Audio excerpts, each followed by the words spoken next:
สบายดีมือนี้มีรถดีราคาถึงมานำเสนอเนาะเป็นรถมือสองเด้อพี่น้องเด้อ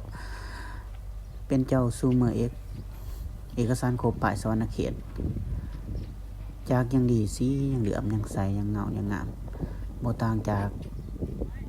ออกศูนย์บ่ปานใดเนาะสภาพนี่ถือว่า90%เด้อรถคันนี้สภาพจากนี่มันลอยเลยเด้อรถขี่ในเมืองเนาะพี่น้องเนาะขี่ในทางยางมันก็ค่อนข้างจะรักษาดีนี่ฟังเสียงนำกัน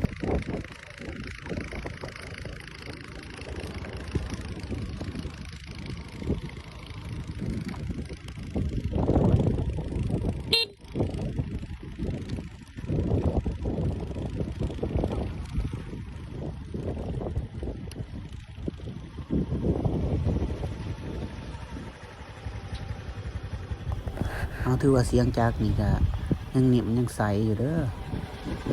ซ้ำผู้เบาขึ้นใหม่เนาะคันนี้ไรเรื่องเด้อพี่น้องเด้อ